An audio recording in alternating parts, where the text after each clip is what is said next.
नमस्कार विद्यार्थी मित्रांनो. मिशन MSV महापारेषण व महावितरण लवकरच एक्झाम सुरू होणार आहेत. येत्या 1-2 महिन्यात एक्झाम सुरू होतील. त्यासाठी आपल्याला तयारी ही करावीच लागेल. त्यासाठी काही हँडरायटिंग नोट्स मी घेऊन आलो आहे. तर चला त्या नोट्सचा आपण अभ्यास करूया. चला वेळ न घालवता प्रश्नांना सुरुवात करूया. प्रश्न क्रमांक 1 बघू शकता तुम्ही. प्रश्न असा आहे की AC इनपुट व्होल्टेज 24V असल्यास डायोडचे PIV काय आहे? बघा, AC इनपुट व्होल्टेज 24V असल्यास डायोडचे PIV काय आहे? तर या प्रश्नाचं उत्तर आहे पर्याय क्रमांक C 34 व्होल्ट. 34 व्होल्ट हे या प्रश्नाचं उत्तर आहे. चला नेक्स्ट क्वेश्चन कडे.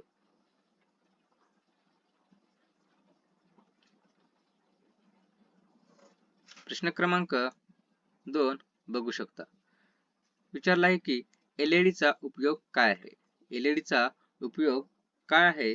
तर या प्रश्नाचं उत्तर आहे पर्याय क्रमांक D. बघा, पर्याय D. प्रकाश सूचित करण्यासाठी LED चा उपयोग हा केला जातो. म्हणून या प्रश्नाचं उत्तर आहे पर्याय क्रमांक D.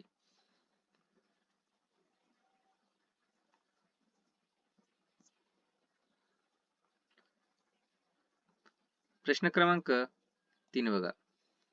अणूमध्ये व्हॅलेन्स इलेक्ट्रॉन्स कोणाला म्हणतात? बघा, अणूमध्ये व्हॅलेन्स इलेक्ट्रॉन्स कोणाला म्हणतात? तर या प्रश्नाचं उत्तर आहे डी.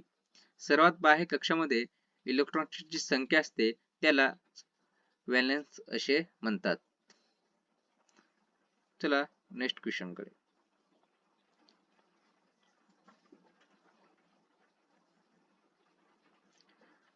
प्रश्न क्रमांक 4 बघू शकता तुम्ही. तांब्याच्या अणूमध्ये किती इलेक्ट्रॉन्स असतात? बघा, तांब्याच्या अणूमध्ये किती इलेक्ट्रॉन्स असतात? तर या प्रश्नाचं उत्तर आहे सी. तांब्याच्या अणूमध्ये एकूण 29 इलेक्ट्रॉन्स असतात. हा प्रश्न खूप महत्वाचा आहे. अगोदर सर्वांचा हा प्रश्न पाठ सुद्धा असेल तरी हा प्रश्न खूप महत्वाचा अभ्यासून ठेवा. चला नेक्स्ट क्वेश्चन कडे.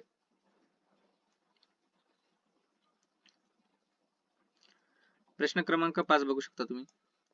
इन्सुलेशन टेपसाठी कोणती इन्सुलेट सामग्री वापरतात? बघा, इन्सुलेशन टेपसाठी कोणती इन्सुलेट सामग्री वापरतात? तर या प्रश्नाचं उत्तर आहे सी. प्लास्टिक. प्लास्टिक हे इन्सुलेशन टेपसाठी वापरले जाते. म्हणून या प्रश्नाचं उत्तर आहे पर्याय क्रमांक 3 सी. हे आपल्या प्रश्नाचं उत्तर आहे. चला प्रश्न क्रमांक 6 कडे जाऊ.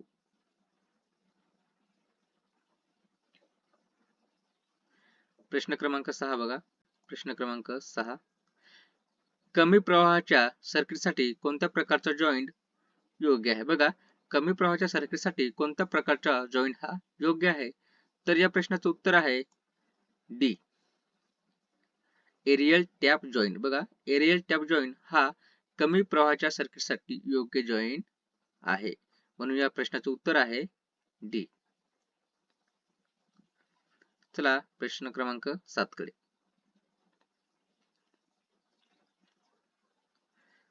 प्रश्न क्रमांक 7 बघू शकता तुम्ही. विस्टोन ब्रिज मधील अज्ञात प्रतिरोधाच्या मूल्याची गणना करण्यासाठी कोणते सूत्र वापरले जाते? तर या प्रश्नाचं उत्तर आहे पर्याय बी. या प्रश्नाचं उत्तर आहे Rx बरोबर S भागिले P गुणिले Q. बघा, Rx बरोबर S भागिले P गुणिले Q हे विस्टोन ब्रिज मधील अज्ञात प्रतिरोधाच्या मूल्याची गणना करण्यासाठी सूत्र वापरले जाते. हे सूत्र सुद्धा खूप महत्वाचे आहे. तुम्ही आपल्या वहीमध्ये नोट करून ठेवा. चला नेक्स्ट क्वेश्चन कडे.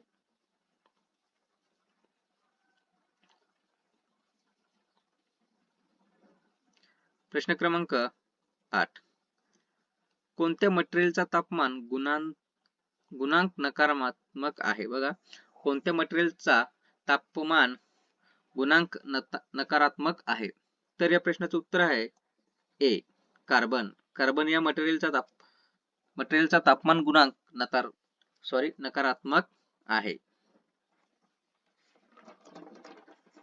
चला प्रश्न क्रमांक 9 बघूया. बघा प्रश्न क्रमांक 9 बघा. विजेची शक्ती मोजण्याचे सूत्र काय आहे? बघा विजेची शक्ती मोजण्याचे सूत्र काय आहे? तर या प्रश्नाचं उत्तर आहे पर्याय क्रमांक ए, P बरोबर I वर्ग गुणिले R हे विजेची शक्ती मोजण्याचे सूत्र आहे.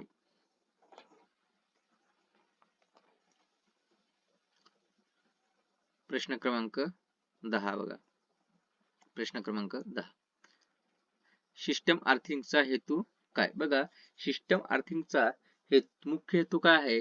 तर सिस्टम अर्थिंगचा मुख्य हेतू आहे जमिनीतील शून्य पोटेन्शियलला ठेवले. जमिनीला शून्य पोटेन्शियलला ठेवणे हा सिस्टम अर्थिंगचा हेतू आहे. म्हणून या प्रश्नाचं उत्तर आहे पर्याय क्रमांक ए हे या प्रश्नाचं उत्तर आहे.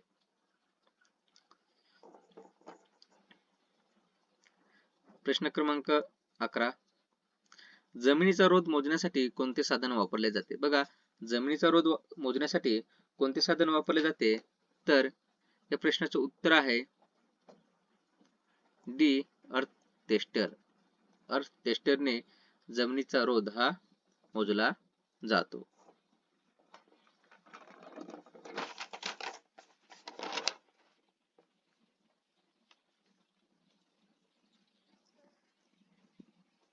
चला प्रश्न क्रमांक 12 बघूया.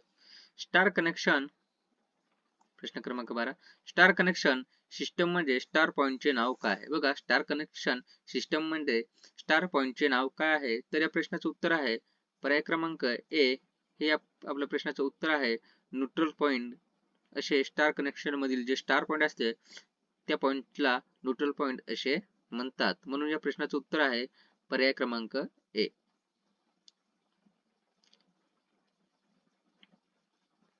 प्रश्न क्रमांक 13 बघा. सिरीज सर्किट मधील पॉवरचे सूत्र काय आहे? बघा सिरीज सर्किट मधील पॉवरचे सूत्र काय आहे? तर या प्रश्नाचं उत्तर आहे बी, VI cos θ हे सिरीज सर्किट मधील पॉवरचे सूत्र आहे.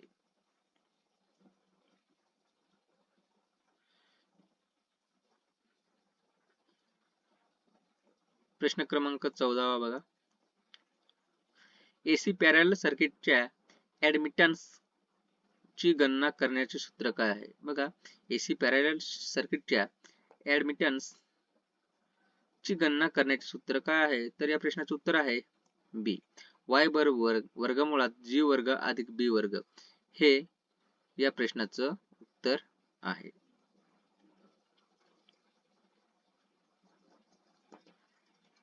प्रश्न क्रमांक 15 बघा.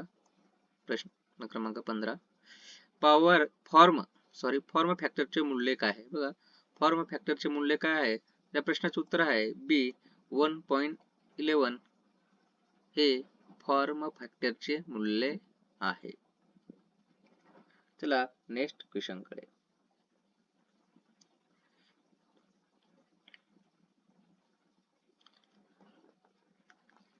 नेक्स्ट क्वेश्चन बघा. प्रश्न क्रमांक 16. व्हेरिएबल एअर कॅपॅसिटर कुठे वापरले जाते?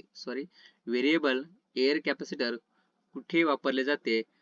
तर या प्रश्नाचं उत्तर आहे रेडिओ रिसिव्हर्स. बघा रेडिओ रिसिव्हर्स मध्ये व्हेरिएबल एअर कॅपॅसिटर हे वापरले जाते. म्हणून आपल्या प्रश्नाचं उत्तर आहे पर्याय क्रमांक ए हे आपल्या प्रश्नाचं उत्तर आहे.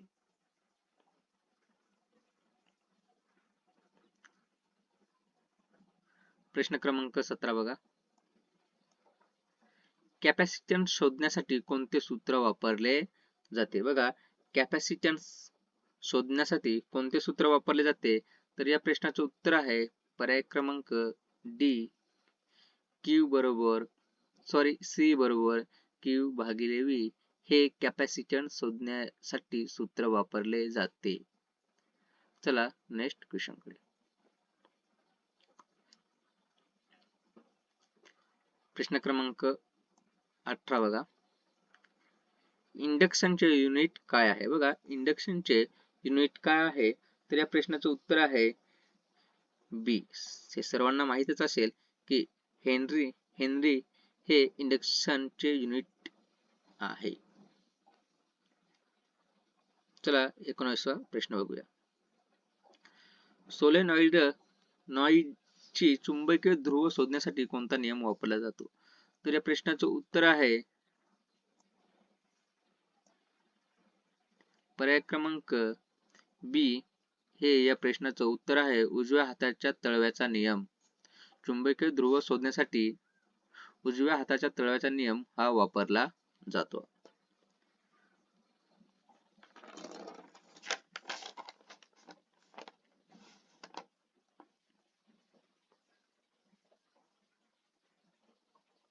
चला प्रश्न क्रमांक 20 बघूया.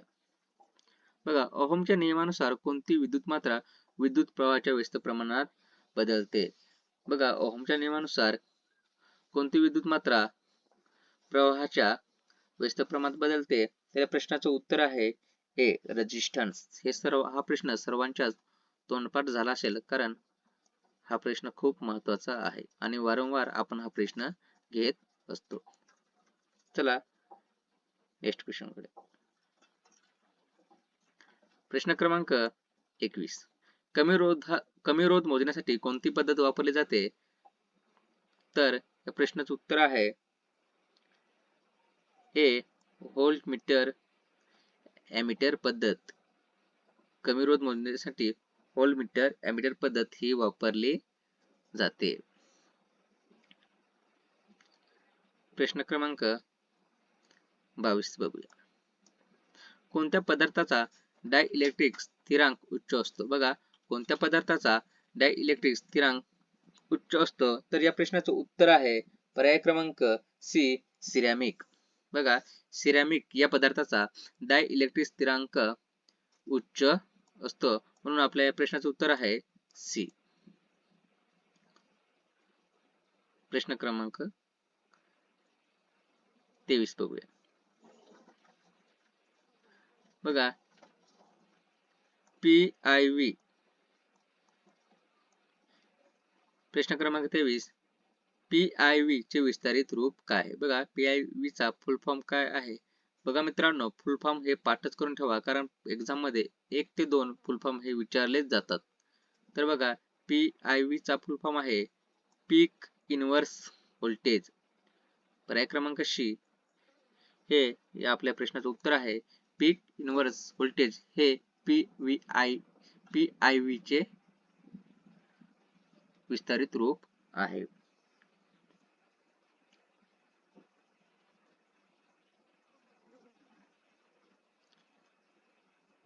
प्रश्न क्रमांक 24 बघा.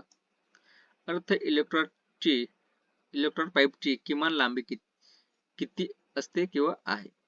तर या प्रश्नाचं उत्तर आहे पर्याय क्रमांक डी. 2.5 मीटर पर्यंत अर्थ इलेक्ट्रॉन पाईपची लांबी ही असते, म्हणून या प्रश्नाचं उत्तर आहे पर्याय क्रमांक डी.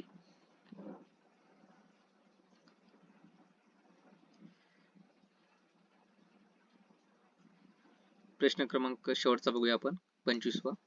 3 फेज पद्धतीमध्ये संतुलित आणि असंतुलित भार मोजण्यासाठी कोणत्या प्रकारची शक्ती मोजण्याची पद्धत वापरली जाते? बघा, कोणत्या प्रकारची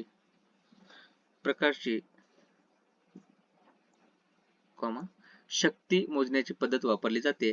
तर या प्रश्नाचं उत्तर आहे 2 वॅटमीटर पद्धत. ही पद्धत 3 फेज मध्ये संतुलित आणि असंतुलित भार मोजण्यासाठी वापरली जाते. मित्रांनो, तुम्हाला जर हा व्हिडिओ आवडला असेल तर एक लाईक व्हिडिओला नक्की करा आणि हा व्हिडिओ आपल्या जवळच्या मित्रांना नक्की शेअर करा. आणि या लेक्चरची संपूर्ण PDF मी येत्या 2 दिवसात आपल्या कमेंट बॉक्समध्ये नक्कीच अपलोड करेल. तिथून तुम्ही ती डाउनलोड करू शकता. व्हिडिओ संपूर्ण वॉच केल्याबद्दल धन्यवाद. जय हिंद, जय महाराष्ट्र.